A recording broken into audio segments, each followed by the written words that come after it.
like a parade or something? What, a parade? Is there a parade? No, you just seem like you're expecting an event at a certain time. The sunrise at 6:49 a.m.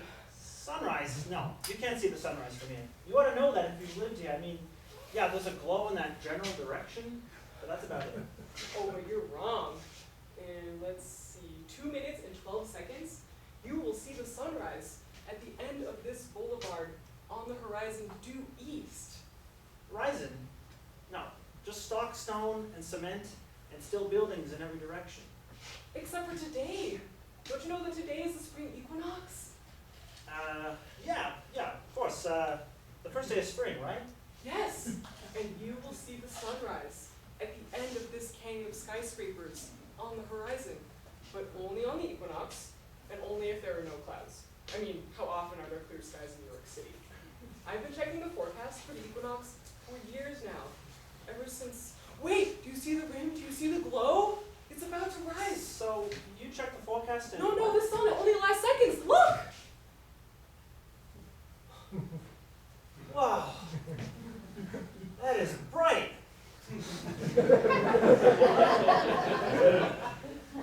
Wow, totally awesome. And see, it's already climbing. Almost. There. Moving south. And south. And gone.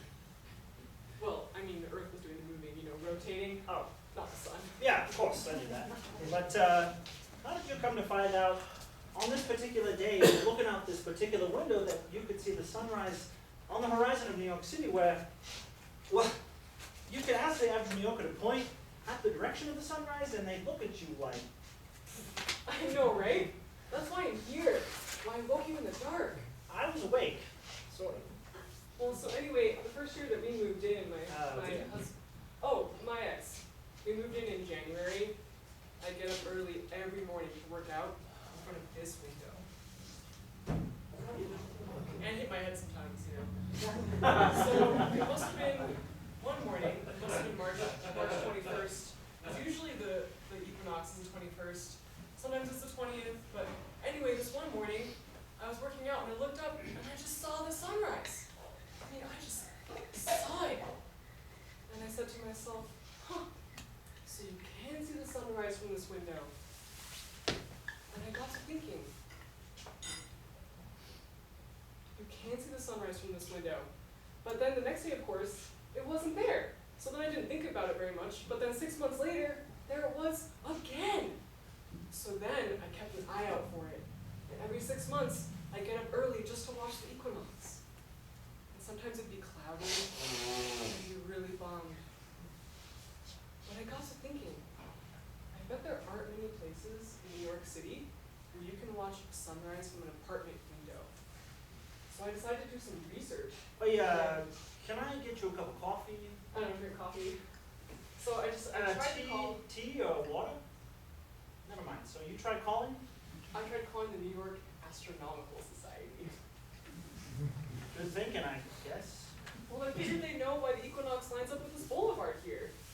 Yeah, but the street is man-made and the sunrise is a natural event.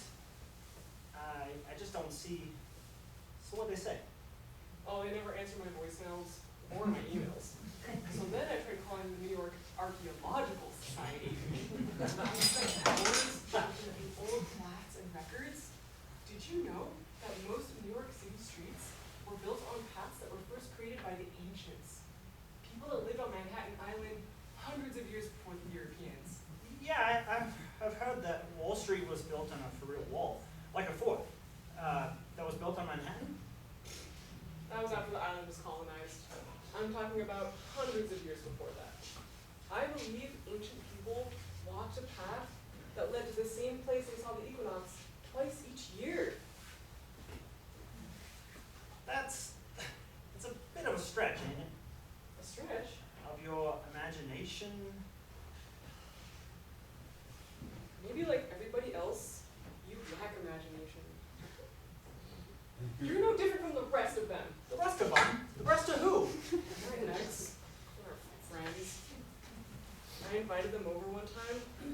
night and get up to watch the equinox, they were all stoned or hungover. They said the mushrooms or weed would enhance their smartness. I didn't even get them to get up and look out the window, let alone there was cloud cover that day. Well, that stinks. They don't know what they missed, okay? They're lost. You're just saying that. No, you sure don't want a cup of coffee or something? I've already taken up too much of your time barging in like I did, and you obviously think I'm some kind of wacko. No, hey, look, it's not every morning that someone barges in my door to look out my window. Your window, your view. I imagine ancient people watching the equinox from this very spot. Imagine a mud or stone structure built on this piece of land. And every day the people were watching and marking the sun's place in relation to the river or the land across the water. And at some point they realized that the daytime and the nighttime were equal. And after that, the daylight either increased or decreased. Think of the meaning that must have had for them. And here we are living in this landscape clogged with skyscrapers and lights and noise. Yet we can move across time and share an experience. So, you really think that these people built a dwelling or a road that would line up with the equinox? Of course! There's evidence that ancient people were marking the sun's place in relation to the earth all over the world. And they built roads and dwellings to mark their observations, monuments and monoliths, Stonehenge. Stonehenge, of course, Great Britain. Yeah, and Machu Picchu in Peru, and Chaco Canyon, and Canyon de Chelly in the southwest US, the Inca, the Maya, the Pueblo, the Navajo, the Egyptians. The Druids at Stonehenge. The Druids, yes! And the Manhattanins. We're all part of the great circle, aren't we? The rhythms of the seasons, the waltz of the planets through space, the solar system within the galaxy. So much mystery, yet evidence of fantastical constants that are predictable and reliable. Connectivity amidst chaos. Across the millennia and the continents, humans standing in wonder of events they can predict but can't control. The cosmic energy is so powerful if you just let it happen. Do you feel it? I can see it. In you. You're practically glowing. Your excitement and intensity and just the plain awe of it. Being alive! Right, yeah, right. Without chemicals or substances, I mean, you're definitely high, but you're practically getting off on the sunrise. On the equinox! Yeah. I've got to get going. I can't thank you enough. Oh, no problem at all. Will I see you next year? In 6 months, if all systems are a go, clear skies. The fall equinox. Wait, what's your name? Can I get your number?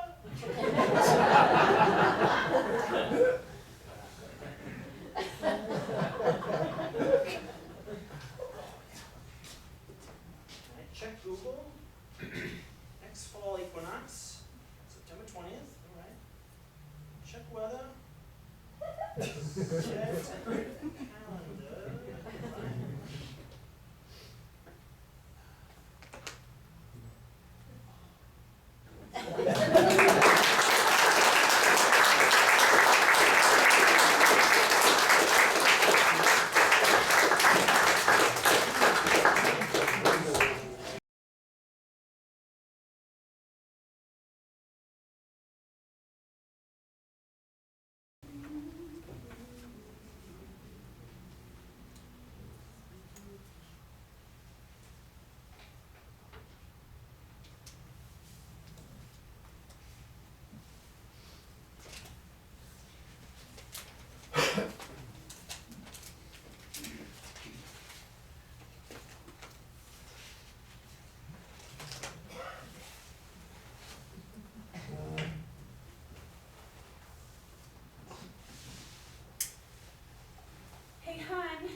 be here any minute. Yeah, I'm just putting on a fresh shirt and fixing my hair.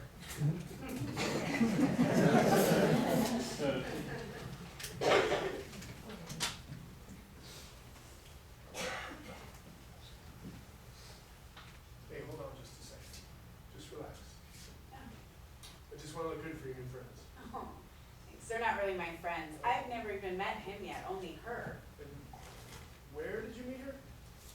Kickboxing class? Kickboxing. When did you take up kickboxing? It was one of my New Year's resolutions to get back into shape, remember? Anyway, the gym had an introductory offer, so I figured, why not?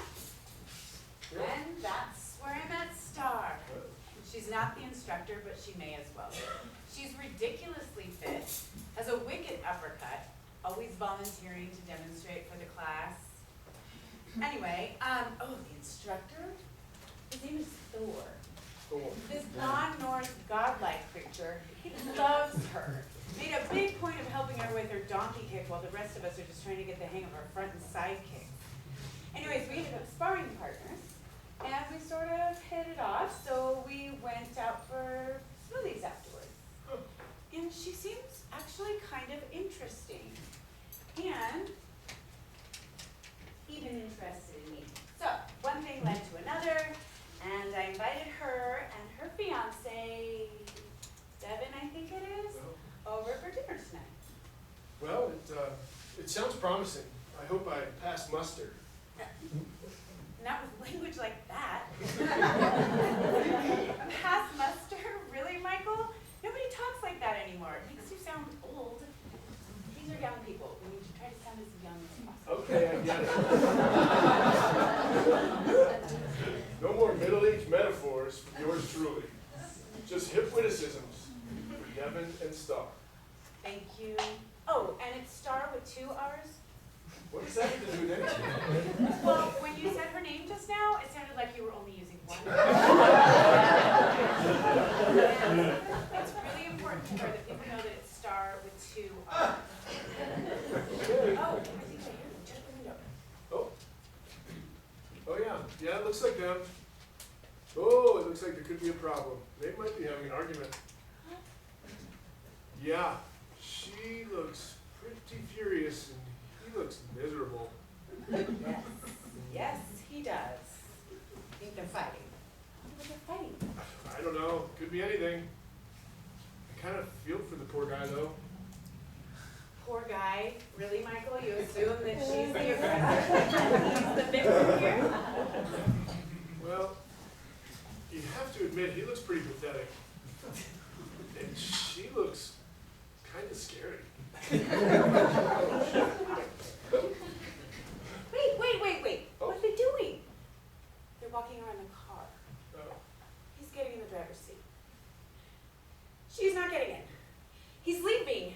Oh. What the hell, Michael? He's leaving. I see that. But Starr, with 2 R's, is headed this way. This should be fun.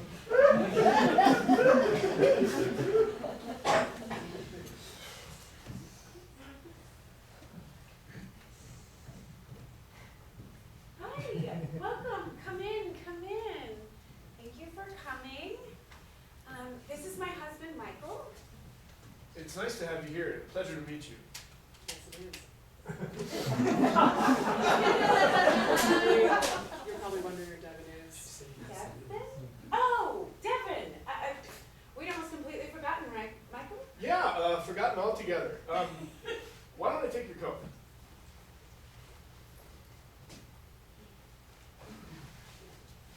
Okay, thank you. So, you probably should know that Devin and I got in a fight. He was being unreasonable, so we decided it was best that he stay away. Oh, what a shame.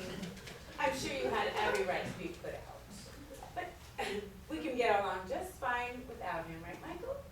Oh, Michael, why don't you fix Starr a drink? Oh, yeah. He's been making this new drink lately called a rum of one's own. Like a room of one's own. Virginia Woolf? I've never heard of her. She's not important. Anyway, a rum of one's own is basically just hot buttered rum.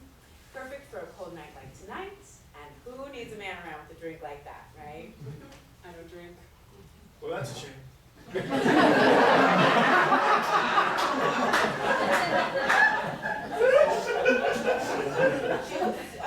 Juice or water or tea?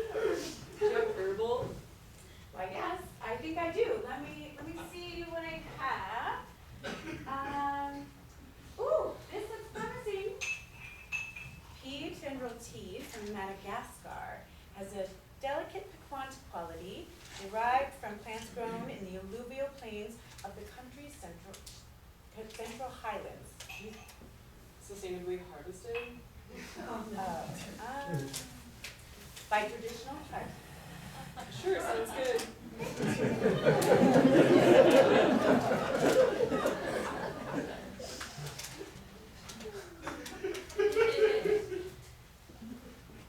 You know, I don't usually accept dinner invitations from people that I don't know very well.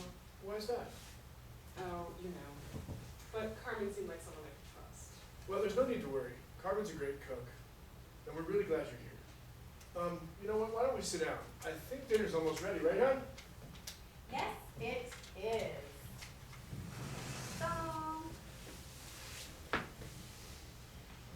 here, why don't you two enjoy your drinks, and I'll be right back with dinner.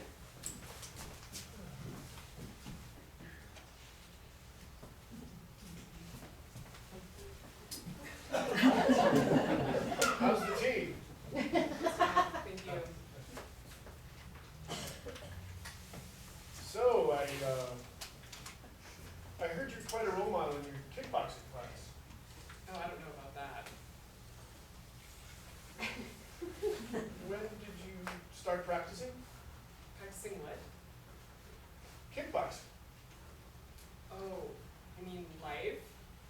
How long have I been practicing life? Because that's what kickboxing is, a metaphor for life. Because it's the human dance of struggle, of self-sacrifice, valor, wisdom, discernment, despair, and defeat, and ultimately, the existential embodiment of control over mind, body, and spirit. But to answer your question, how long have I been practicing? About 2 or 3 months now. Here we are. What are we having? It smells fabulous. Soy braised tofu, baby bok choy. I figured you were a vegetarian, so I thought I'd try something new, and this recipe caught my eye. Oh, it does look very good, and I bet Devin would love this, but I'm gonna have to take a pass. I don't understand. Take a pass. Because soy contains these estrogen-like compounds called isoflavones, which may impair female fertility, and I just don't want to risk that. Devin and I argue about this all the time. Well, darn anyway. Oh, so it sounds like you're thinking about having children in the future? Oh, God, no. I can't stand children. But why would I eat any food that might mess with any part of my body? It only stands to avoid it. Well, I say screw fertility. Let's dig in on it. Hopefully you'll be able to enjoy the side dish that I prepared to go with the bok choy. Marinated beets with whipped herb goat cheese. No estrogen compounds there. What are the beets marinated in? Oh, I splurged and got this pricey boutique vinegar made from California loquats. It's supposed to, what did the recipe say? Inhibit the austerity of the beets by introducing a playful complexity of fruity tannins or something like that. Does sound promising, but I can't risk gastritis from the acetic acid. Well, there's always breadsticks. Seriously? Isn't that old news? I'm fine with my tea, really. Oh, I can't have you just sit here while we eat dinner. That's not right. There must be something I can get you. I don't want to be any trouble, but I can tell you if Devin were here, he'd be plowing into this whole meal. He'll eat anything. It's really kind of ridiculous how non-discriminating he can be. He has a name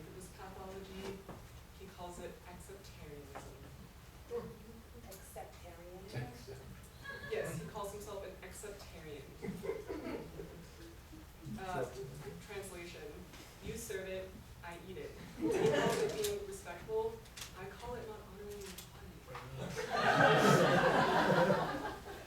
When Devin was in the Peace Corps somewhere in South America, is Ecuador in South America? Why not ask Senor Google? I think it is. Anyway, he lived in a mud hut and ate roasted guinea pig and green mangoes and drank tea from cocoa leaves, which is fine for the natives, but is a lot to ask for someone who grew up in the suburbs of Milwaukee, don't you think? Oh, I don't know, it sounds rather exotic to me, and besides, when in Rome. No, Rome. Now, that's a whole different story. Fresh pasta made from Italian meat, marinara, extra virgin olive oil, that's reasonable hardship. But grilled rodent and unwashed fruit off of trees, that's not exotic. That's disgusting. Oh, however did he survive? Precisely. We're here now. It's dinner time. Please let me get you something to eat. I'm sure I have a cold quinoa salad in the fridge, loaded with veggies. Hello, carbon footprint. No, thank you, Lily. I'm fine. Oh, yogurt with fruit. Even if you look past the very real possibility of botulism. Lactose speaks loud and clear for itself. Okay, Well, look. Why don't I pull some steaks? And not guinea pig steaks, mind you, from the freezer. They're about yay thick. They're the kind that move. I'll throw them on the grill. It'll be great. How do you like your steak, Starr? Rare with 2 R's?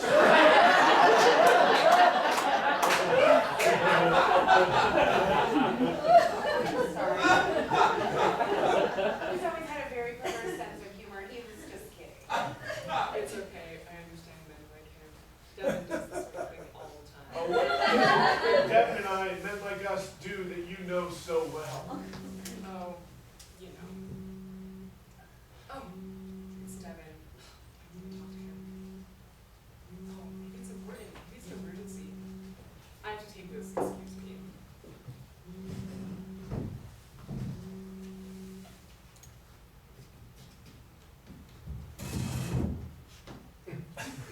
Hello. Oh, hi. Yeah, we're just finishing up dinner. Okay, I'll tell them. Devin apologizes for missing dinner. Hey, she said she's fine with no dinner. Just let it go for my sake. Okay, yeah, let's just get through this. But what about dessert? No. Well, I guess I'm sorry too. Well, we're about done, so I suppose you could pick me up now. A present? What did you get me? Don't be a tease, Devin. What is it? I love chocolate. Oh my gosh, Devin got me this specialty non-GMO chocolate from our favorite chocolate bistro. So tell me, is that dark? Really dark?